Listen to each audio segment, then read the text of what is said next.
Welcome to the Providence College podcast. Subscribe to the show on iTunes, SoundCloud, Stitcher, and Google Play. If you like what you hear, please review and share with others. Email podcast@providence.edu with questions or comments. Go Friars! Hello and welcome to the Providence College podcast. I'm your host, Matt Chittum, and I'm joined as always by PC producer and videographer Chris Judge, class of '05.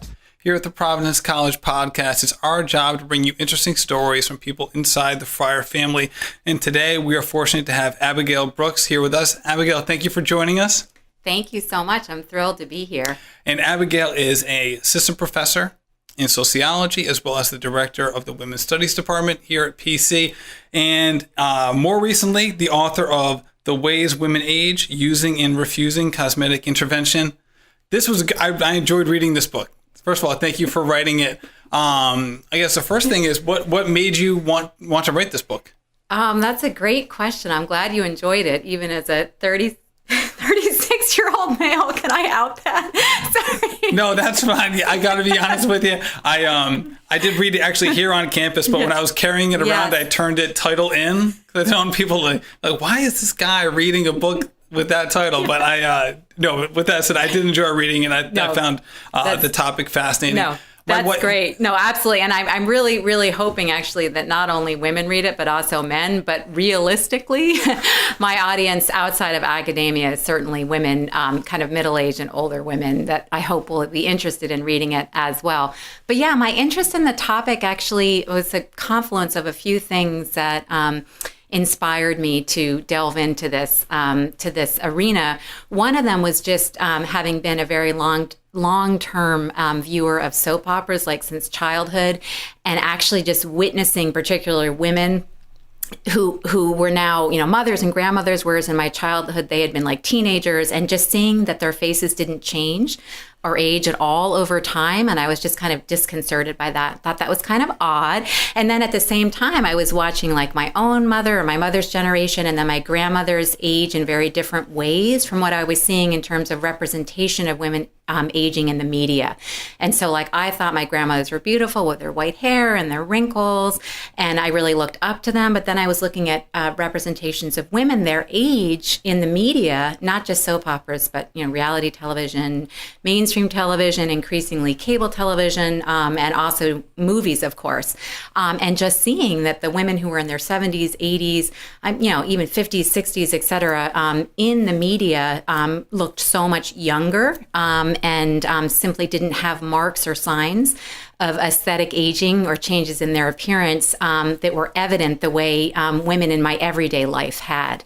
And so I was really kind of just interested in, what's going on here? And then at the same time, I noticed that particularly, again, middle-aged women, older women were being targeted with so much marketing and advertising around new procedures, and they were increasingly accessible. And the marketing campaigns are so savvy, for Botox and Juvederm, and now, you can get great results in under 3 minutes with a couple of pin pricks. You don't have to go under the knife and go through major surgery to look younger. So the new technologies were coming onto the stage around the same time, and the technological innovation, the direct-to-consumer advertising, which again, the United States is one of only 3 nation states where in direct-to-consumer advertising for pharmaceuticals and for medical devices and procedures is legal, and that happened in 1997. So, this is all happening at once. The FDA approved Botox, for mainstream usage in the early 2000s. So all of this is kind of setting the stage for why I'm so interested in this topic, and really kind of just thinking about, wow, how does it feel to be a woman growing older now when you open your People magazine, or you're on the internet, or you're on Facebook, or Instagram, or you're watching television, viewing movies, wherein either you see you're saturated with very young images of women who are older, or you're being targeted with procedures to look younger yourself. So this is kind of a very unique, I think, time to study the question of how women are feeling about growing older. And also the United States is quite unique in the sense of this direct-to-consumer advertising of these procedures and just the boom. I mean, last year alone, Americans spent over $15 billion on cosmetic procedures. And it just, the kind of prevalence and growth of these procedures just keeps going up. And also just the fact that since we've been keeping statistics on cosmetic procedures in the United States, which was since 1997, women still account for around 90% of the consumers of all cosmetic procedures, certainly anti-aging procedures, but men still are just hovering around 10%. There's been some variance in some years, never above 13%. So again, it's such a predominantly female phenomenon, which is also part of why I was interested in talking to women, obviously, and women in particular around this thematic. Right, yeah, you focus on the interviews throughout the book. And as you mentioned, it really is a confluence of three different pieces of, the drug policies, the marketing, and just the technology that allows people to do a variety of different things. So and then you integrate that with the social media. And on the social media side, I kind of stuck between two worlds, right? So you have the prevalence of, the sharing of photos, yet at the same time, you also can filter the photos. Exactly. So you kind of can balance it out a little bit. Exactly. As someone who doesn't photograph well, I can appreciate the filtering as the filtering devices. But obviously you're out there more often. No, you bring up so many great points. I mean, social media is so fascinating because in some ways it's kind of democratizing, the visual world for all of us. It's like we can all be a celebrity. We can all look better. We can all manipulate our image before we put it out there, which is really interesting. But I'm so glad you brought up social media because what I found among the women that I interviewed was particularly among the women who are having cosmetic anti-aging procedures and who are embracing the technological route to aging, so much of their motivation centered around how they looked in two-dimensional images or how they would look. So they didn't like how they looked in that particular image, or they were anticipating photos and postings coming out of their wedding that was coming up, or their daughter's bat mitzvah, or other family or work-centered events. So I think it's so interesting because the two-dimensional image, how you look, on the screen, in that post, in that photograph, really served as a prime motivation for many of the women when I began to ask them about what their motivations were for having these procedures. And then I just, again, not liking how they looked in images. They feeling like they looked too old, or they didn't realize how awful they looked from that angle. They really needed to get a chin lift, or, things like that. So the realm of the two-dimensional played a huge role in women's motivations for having and using these procedures in my data.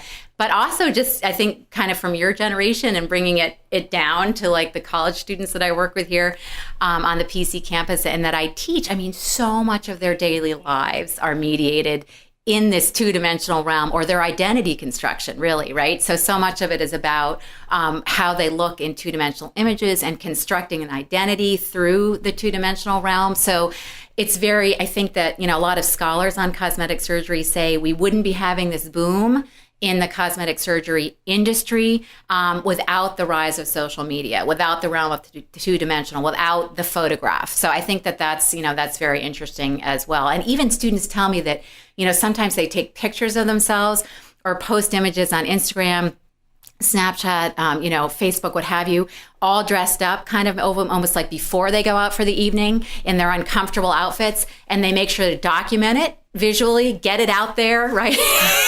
into the realm of the what do you call it? The blogosphere, the webosphere, the Instagramosphere, those aren't words, and then they quickly change into something comfortable and go enjoy themselves. But they're like, well, isn't that interesting? But it's like they're constructing this identity that's for the two-dimensional realm, that's very important to them. That's a real piece of how they're presenting themselves and how they're reading themselves. Right. Yeah. And I think that also, moving forward, maybe not even now, but also provides this kind of juxtaposition of how they look in these photos, which, whether they're filtering it or making sure the lighting is just right, or, you take 10 pictures, pick out the good one. You have that versus the real world experience, and trying to make sure those two at least are in the same ballpark. Yeah, exactly. That's a really good point. I hadn't even really thought about that much, but it's so much of how people are seeing you and interacting with you, are through these two-dimensional representations of yourself that you may have been able to manipulate. So then what does that mean when people actually meet you in the flesh in terms of your three-dimensional, actual, fleshy body, and how they might be like, oh, wow, I didn't know you looked quite like this. I thought you looked like that. And then that anxiety that develops, right? That's really sourced from the whole social media realm in terms of worrying about whether I looked too good on social media because I was manipulating that image too much or worked too hard on that image. And then that's not how I really look, and worrying about what it's going to be like when you really meet somebody in the flesh. I mean, there's so many complex just issues that come up in terms of identity construction around the social media stuff. But we are such a visual culture now. I mean, so much of and that's one of the things that I was interested too from a gendered perspective, because, coming out of second wave feminism in the United States, both, radical and liberal feminist movements were so much about fighting back against valuing women through physical appearance alone and through how they looked, and really pushing, it's about our minds, we're just as capable as men are in the mental realm. But now we're in this era where young women are coming of age in a time where there's this huge emphasis on the visual, right, on the two-dimensional, on how they look, which for me as a feminist scholar, without being too black and white about it, it's very complex. But I feel like it is important to trouble over that as well, in terms of what that means particularly for young women's identity, and kind of just goals and trajectories, and kind of how they envision their own worth. And it's very interesting from that perspective. I can imagine. And there was a great quote in here that I'd love to talk to you about. This is kind of in the middle of a sentence, so I'll just pick it up right there. And you're talking a little bit about the medical piece, which I thought was really interesting. He said, part of that is transforming routine bodily processes into conditions in need of medical treatment as a profitable practice. And I thought that was really well stated. And you go into, this is early in the book, so you kind of go into a couple different examples before diving in later.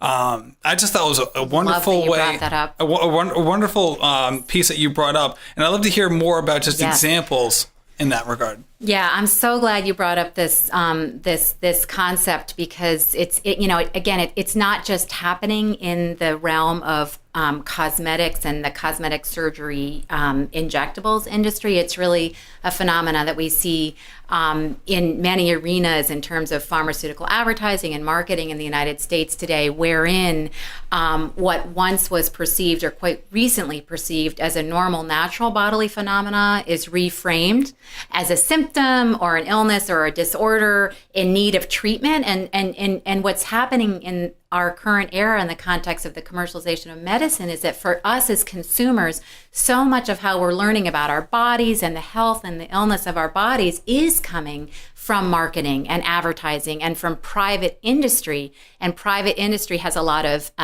they have a lot of resources. The pharmaceutical industry is huge in terms of resources. And a lot of what they do is they're kind of teaching us and educating us around disorders and illnesses, as much as they are saying, let me tell you about this disorder, this illness, I'm going to name it for you. Now here's the treatment. Here's what you need to treat the symptoms. So this whole idea of medicalizing everyday normal phenomenon is huge, and a huge a current phenomenon outside of just cosmetic anti-aging surgeries, technologies, cosmetic surgery. So you see that. I'm sure you can maybe think of some examples in the pharmaceutical direct-to-consumer advertising. That's happened with phenomena like shyness, or like creepy crawly legs. Now that's restless leg syndrome. Shyness is social anxiety disorder. I mean, there are multiple perspectives on this. I'm not saying it's all that that there aren't a lot of great things that these pharmaceuticals can do for people with particular conditions, but just that phenomena that so many Americans are being educated about health and illness vis-a-vis marketing and advertising. And so much of what they're learning about are things they may not have heard of before or known that they suffered from before. And of course, if you can reframe a normal, natural bodily phenomenon as an illness or as a condition, that means you're going to have that many more people who are prospective, consumers, right? Who need treatment. Because if it's something that everybody suffers from, then, you can reach the entirety of the population. So they're great case studies. We read in one of my courses around multiple different conditions that have been medicalized in this way with great success. I mean, menopause, what women go through at midlife. I was just about to bring that up. Not to bring up awkward, female-centric topics, but that is a great example. There are 4 current pharmaceuticals on the market right now aggressively targeting women around treatment for menopause. And someone else might say, wait, menopause is a normal, natural bodily phenomenon. Why do I have to take a medical treatment or a pharmaceutical for it? Not to mention all the potential adverse side effects that these pharmaceuticals can have on women. So that's another whole topic I don't have to get into today, but it's a great example. There are currently 4 pharmaceuticals on the market right now using very savvy marketing campaigns. I don't have to get in. Maybe I won't get into the nitty gritty detail with you in terms of the narratives, but they're really powerful. No, I mean, you mentioned it in the book, and actually had me chuckling and slaving. I was sitting in slaving reading that part of it, and I was like, wow, you mentioned how menopause is brought up as a disorder, and exactly, 100% of women suffer from. Everybody goes through it. Right. It's universal, and that's the thing about aging. It's like if you can medicalize certain aspects of aging, like wrinkles or gray hair, or for men hair loss or balding, that is so lucrative, right? Because you're medicalizing something that's a universal phenomenon that all people go through. So we talk about it in the cosmetic surgery field as the medicalization of aesthetics, which they've done really well in the context of the cosmetic surgery industry, where the way they describe the terms, for things like wrinkles and double chins and hair loss, it's all, medical jargon. And of course you have, the advertising has, individuals in white coats and, call your doctor, ask your doctor, 1-800-BOTOX-MD, right? But that brings a huge amount of legitimacy to what might otherwise be considered, a fluffy, unnecessary kind of domain, which is the domain of aesthetics, right? Or of appearance. So it's really fascinating stuff. And the advertising campaigns for the cosmetic anti-aging surgeries and technologies are just so savvy. Botox, doing a case study of the advertisements of Botox alone is just incredible. If you look historically back to when the FDA legalized it in 2002, and that was when the massive advertising campaign started. They have had everything. It's not magic. It's Botox. It's all about freedom of expression. Reimagine yourself. This is not Photoshop. This is Botox cosmetic. What else? I'm trying to think of some other examples. Once you get it, you really get it. I mean, rationality, practicality, individual freedom of expression, individual creativity. The wonder of new technology, right? Like, and also just the way they push back on the critiques, because like people were like, oh, Botox, it totally like diminishes your ability to show expression on your face. But then all of a sudden we have this freedom of expression Botox advertising campaign, right? Or the thing about photoshopping. There was a lot of critique around models being so photoshopped and how damaging that was to young girls. And then Botox comes up with, well, this isn't Photoshop. This is the actual face post-Botox. It's not Photoshopped. It's Botox cosmetic.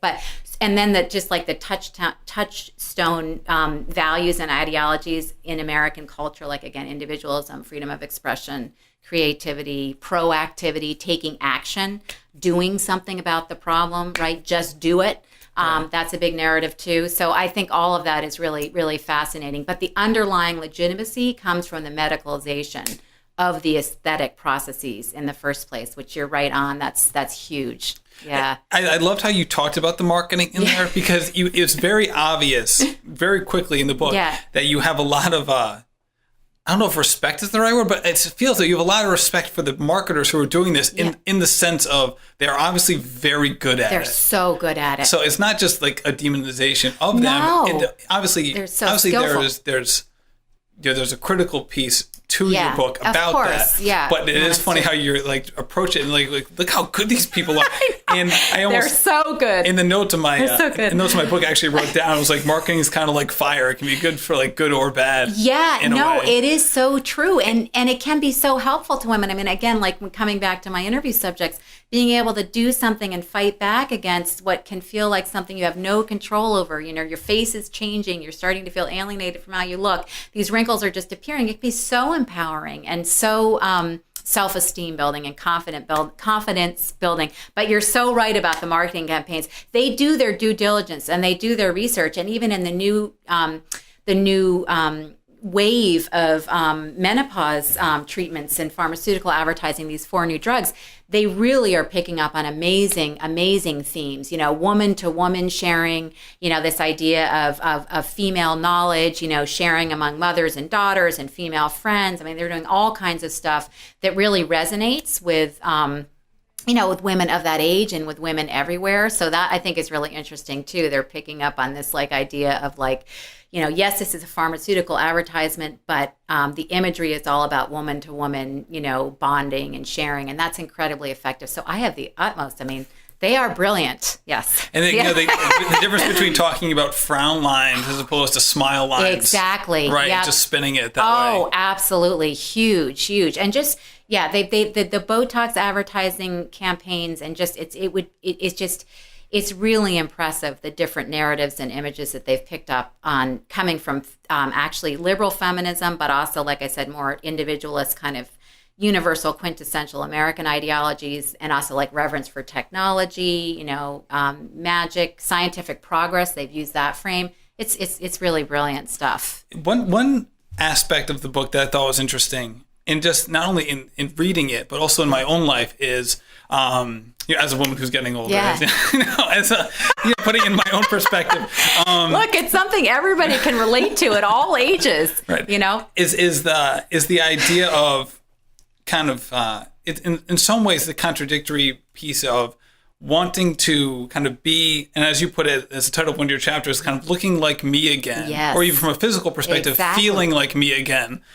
And then also the opposing piece of, you know, kind of, you know, understanding that that's not necessarily going to happen, Exactly. but that, you know, you want that feeling, which isn't inherently bad. You know, you want to be at your best, you know, in certain ways.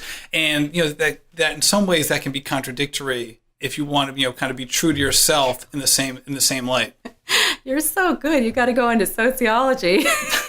Your questions are awesome. No, absolutely. I mean, one of the things that, you know, in doing these in-depth interviews with women, I mean, the complexities and the contradictions were just really, I think, really struck me and just, you know, elicited more admiration and respect from me about just how complex we are and how much thought goes into these decisions. And just, I don't know, just that when you do in-depth research, when you do in-depth interview research, you want to get those complexities and contradictions and tease those out. So I was really, really glad that I was able to get a lot of rich data from these women. But absolutely, the women who are having cosmetic anti-aging procedures and surgeries talked so poignantly about feeling like they didn't look like themselves anymore, you know, looking in the mirror and not recognizing themselves, feeling alienated from how they looked, feeling like what they looked like didn't represent their authentic self, their authentic sense of who they were.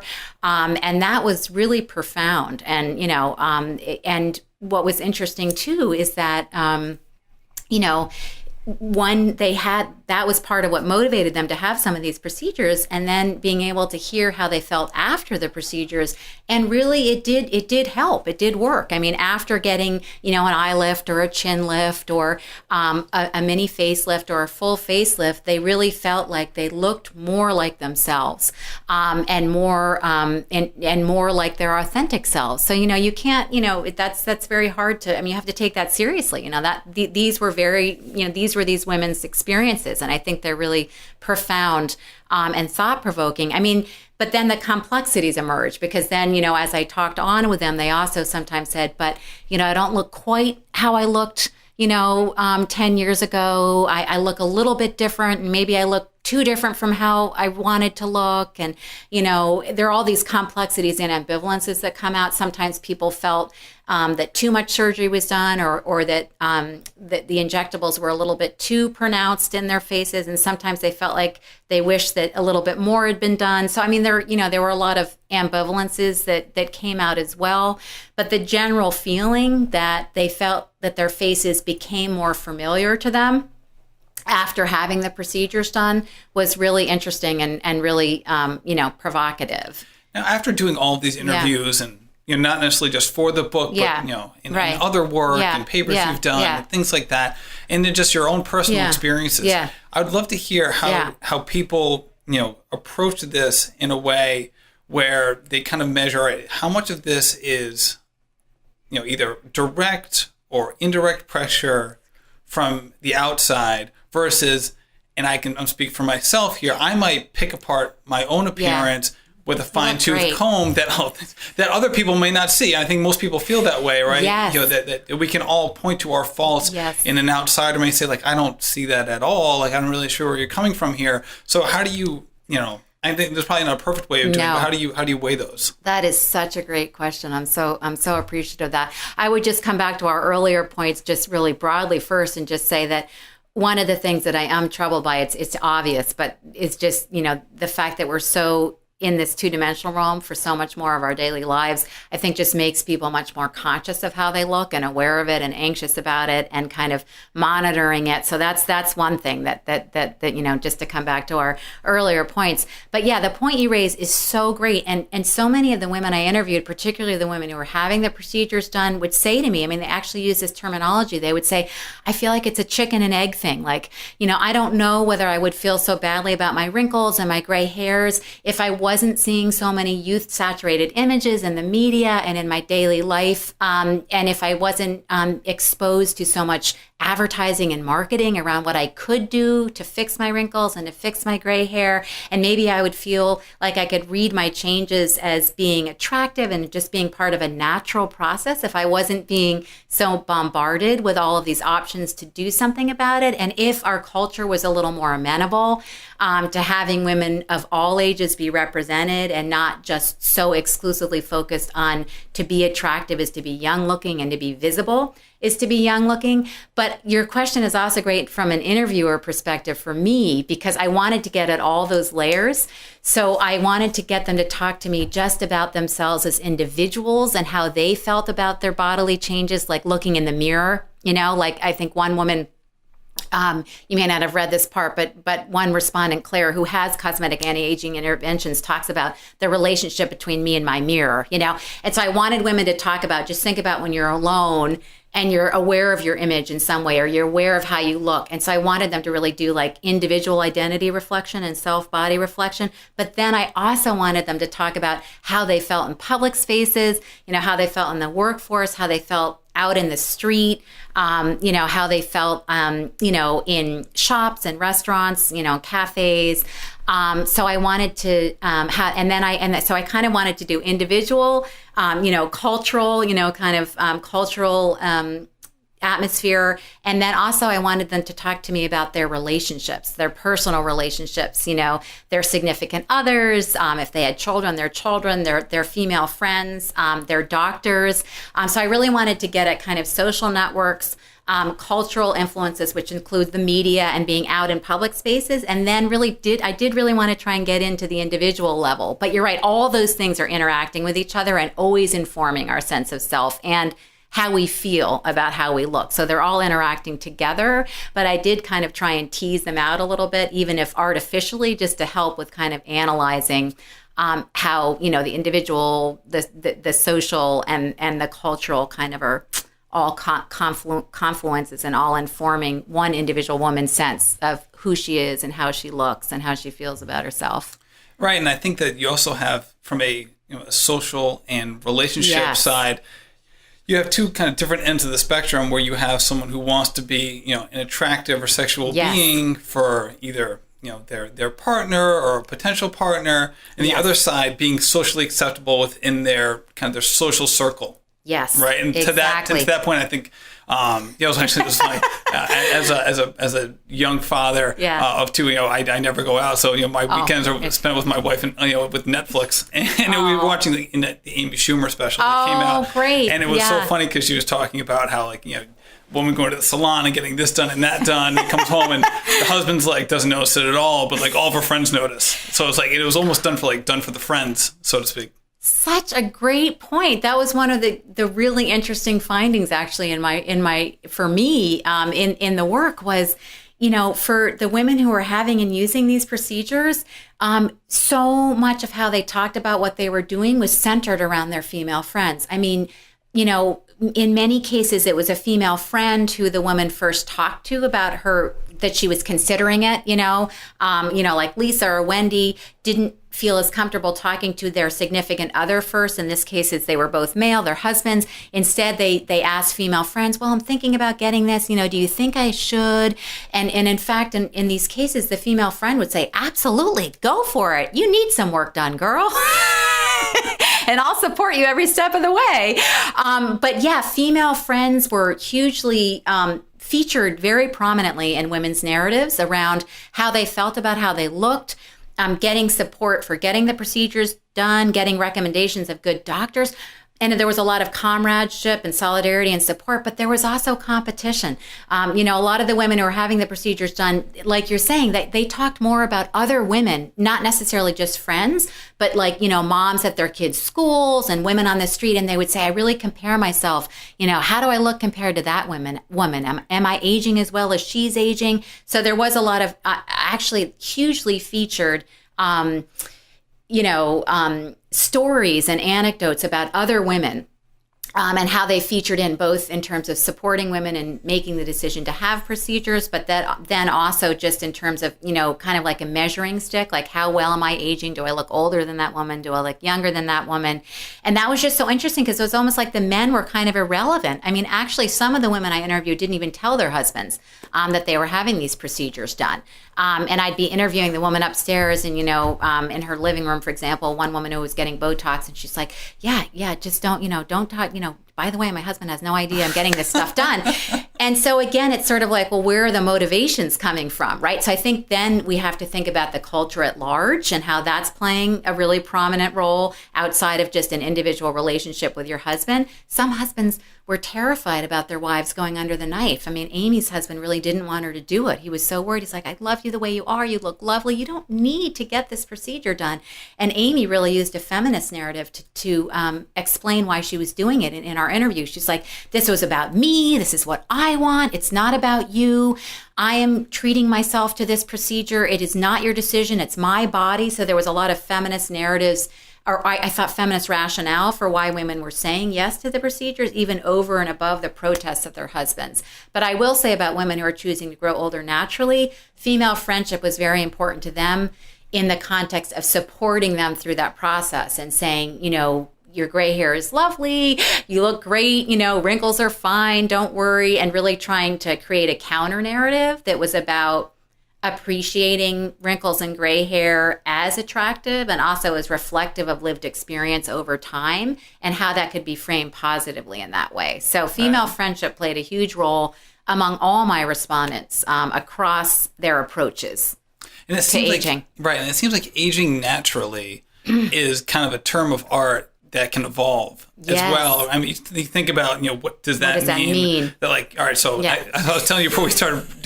doing the show, I've evolved over time from, now when I shave, I put like moisturizer over my whole face because I see wrinkles popping up or whatever. So is that natural, to all the way to the other end of the spectrum? You might, shoot. I remember back in middle school, kids putting like lemon juice in their hair over the summer. All of a sudden, their hair is a different color, right? Yep. So, is there anything more natural than lemon juice? So where, I guess at that point, I think figuring out where to draw the line or categorize what natural is seems to be a moving target. Yeah, such a great question. And I mean, there's so much troubling over natural and feminist theory on the body. It's like, what is the natural body? I mean, it's all already culturally mediated before you even pop out of your mom, right? In the sense of like, did somebody paint your room pink or blue? I mean, so much of what it means, your identity, your gender identity, so much is mediated culturally, and certainly your body. So to talk about the natural body, I mean, that's kind of, a little bit, problematic, to put it mildly. Absolutely. And then kind of where do you draw the line between, what is intervention, and what's natural? I mean, what about, coloring your hair, or, using anti-aging wrinkle creams, right? Or, or even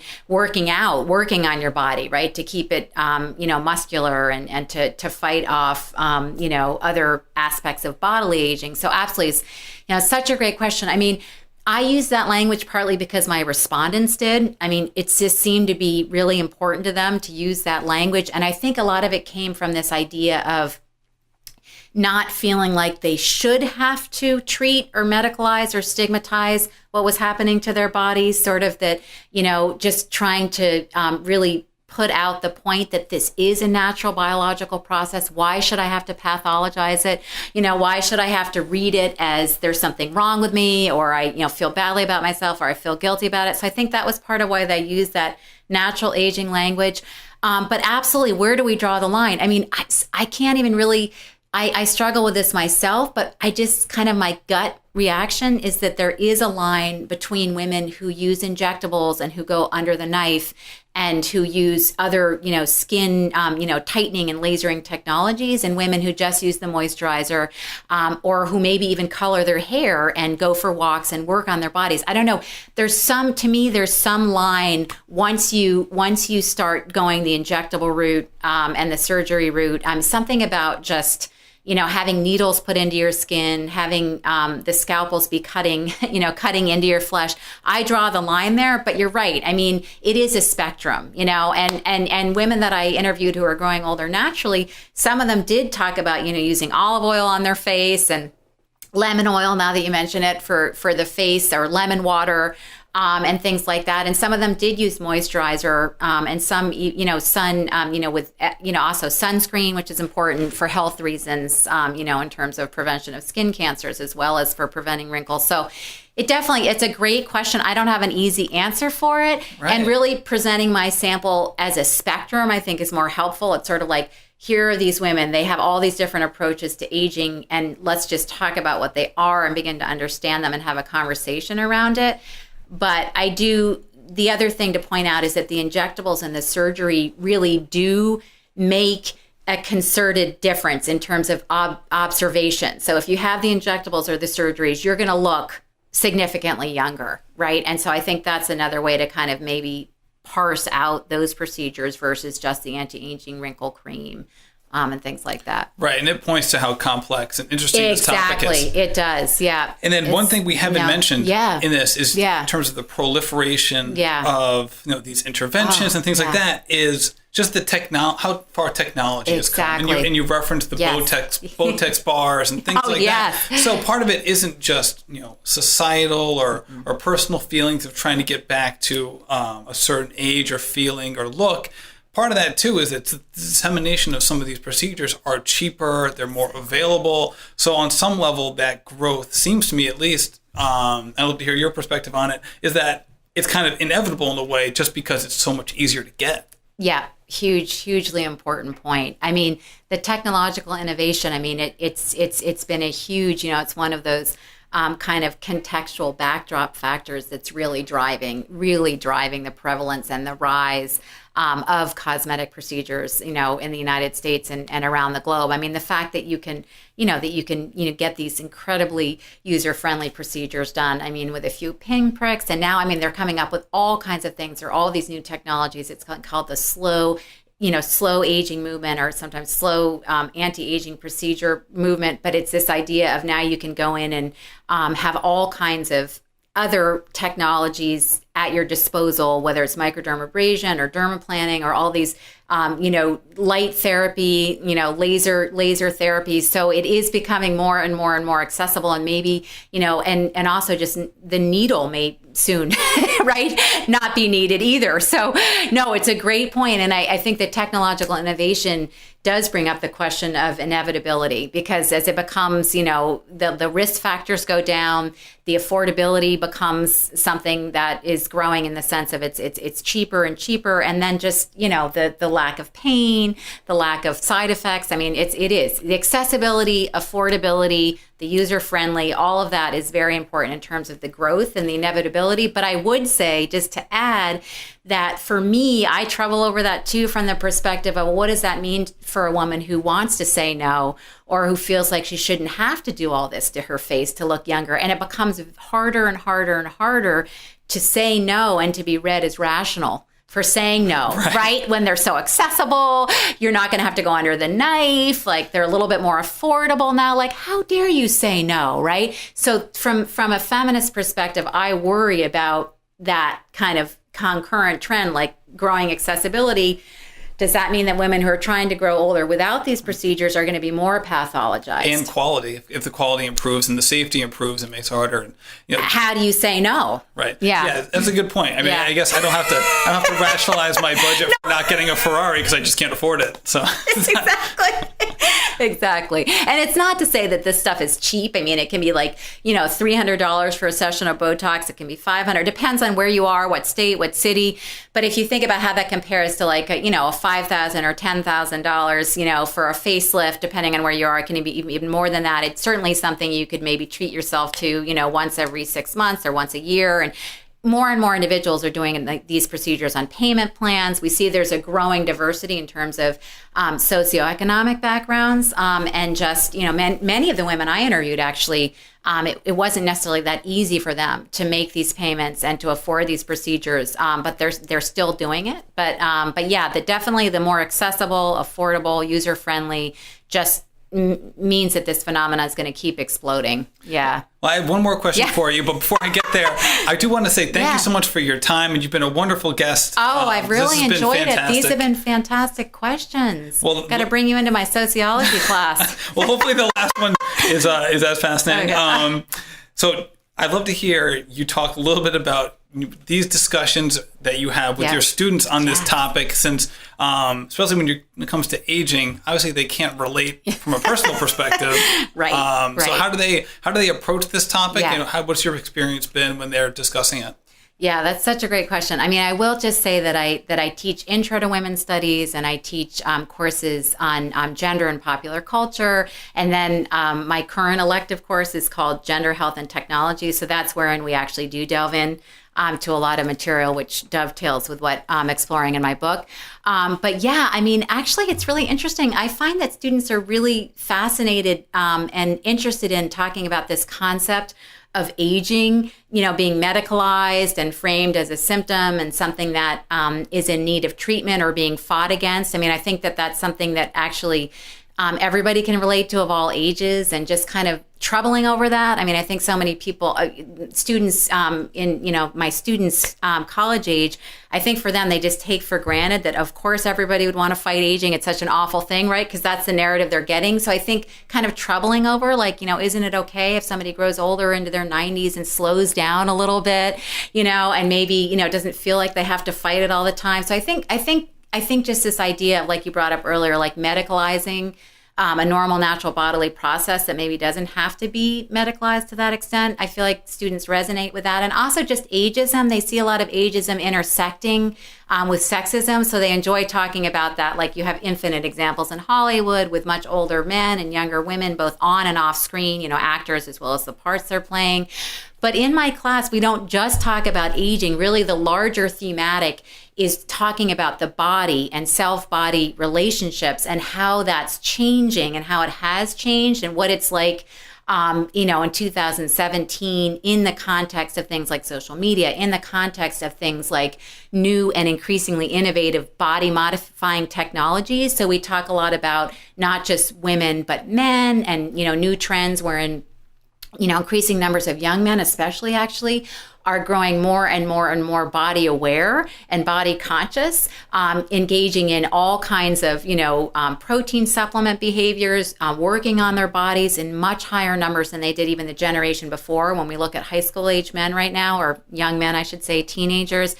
So my courses really, when they dovetail with the work that I'm exploring, or the information that the data that I'm exploring in my book are a little broader. I broaden them out, but yeah, we talk about the body in the context of also pharmaceutical advertising. We talk about cosmetic surgery more broadly, because when you look at what the most popular procedures are, breast implantation surgery is still number one, and that's something that is very common among younger women. So I explore the whole realm of cosmetic interventions more generally, not just anti-aging, and how I'm just interested in how young people feel about modifying their bodies with technology.